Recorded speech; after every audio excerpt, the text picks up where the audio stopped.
I don't think it's changed anything in me, but it certainly has amplified a feeling, basic feeling that I've had for many years about the Earth. I think it first started when Jim and I flew in Gemini, and you realize that these boundaries we have are really artificial ones. They took their final walk across the Earth before leaving it for more than 6 days.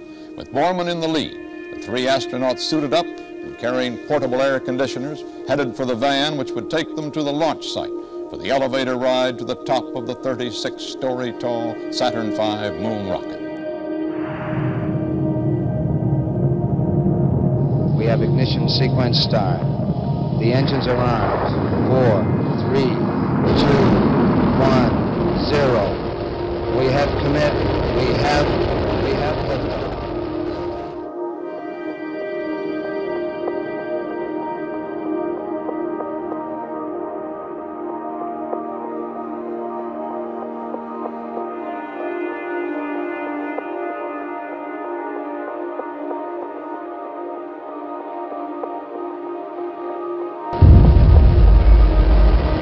Cleared the tower. Oh, there's the rumble in our building. It looks good. It looks like a good flight. But what a beautiful flight. Man, perhaps on the way to the moon. If all continues to go well. Well, I joined NASA in the early 60s specifically to participate in the race against the Soviets, the Russians. Commander Frank Borman and the crew of Apollo 8, Jim Lovell and Bill Anders, took to the skies to explore a place no other human in the history of mankind had ever been. It was 240,000 miles from Earth, 240,000 miles from home, a home that was divided. Well, you want to remember, 68 was not a very good year either. The war in Vietnam and the assassinations and the trouble at the Democratic Convention, it was a very fractious year. I believe we may have even been more divided, or at least as divided as we are as a country now. We have about less than 40 hours left to go to the moon. With thousands of young soldiers dying in Vietnam, political unrest, and the assassinations of Robert Kennedy and Dr. Martin Luther King Jr., America needed something to believe in. They found that something in the crew of Apollo 8. The further they traveled from Earth, the more we as a country immersed ourselves in their journey. The thrill of exploration into the unknown gave those back on Earth something to embrace and cheer for. As soon as we get to the good view of the Earth, we'll stop and let you look out the window at the scene we see.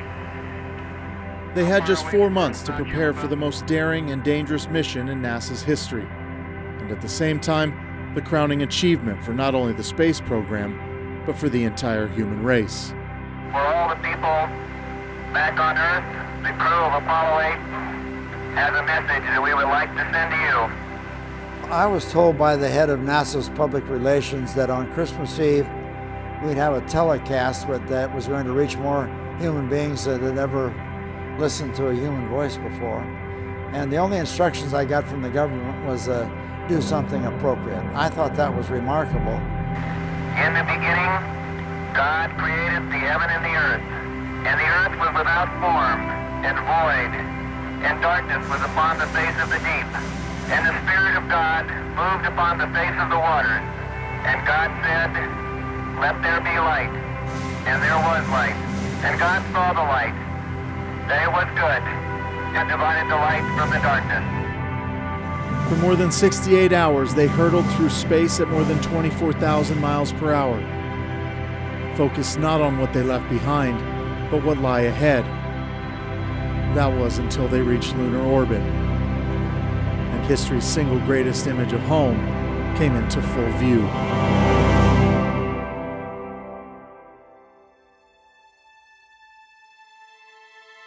It doesn't take much to see the Earth out there all by itself, the only color that we can see in the entire universe, and realize what we left behind. Bill Anders took that picture that became a stamp, and I think that was, for me, the overriding view of the flight. But over this really tortured landscape or moonscape was this beautiful blue planet, the Earth. It was 240,000 miles away, and you could see how lonely it really is and how isolated it is and how beautiful it is. And you could see how small and fragile it is in the vastness of the universe. It changed not only my life, but the lives of my family. All of a sudden, from test pilot and fighter pilot, one of thousands, all of a sudden we were one of few people who had been to the moon. So there was a dramatic change. Ultimately, the crew of the Apollo 8 orbited the moon 10 times, gathering images and data for future missions. Borman, now 90, says he never wanted to go back to space. For him, everything that mattered most in his life was right here on Earth. The most important thing that's affected my life has been my marriage to my wife, Susan. She was my anchor, my rock. I was very fortunate. I got the best of the best. Susan has had Alzheimer's and has been in a nursing home for a long time, and I'm one of her caregivers. But I don't look upon that as a duty or a sacrifice. I look upon it as a pleasure. I enjoy being around her. As I said, look, I'm 90 years old. I don't have much longer here, but I have a great faith that Susan and I will be together again in happiness. At a time when the world needed something to believe in, something to hope for, Apollo 8 delivered an image of ourselves, one that reminds us of everything we hold dear, one that tells us that maybe the most important thing in this life is our fellow man. Frank Borman, Jim Lovell, Bill Anders. Never forget those names, and never forget what they accomplished one Christmas Eve 50 years ago. They were heroes then, and they're heroes today.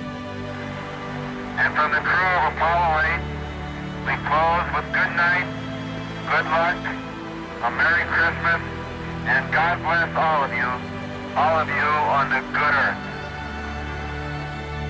Brandon Sullivan, MTN News.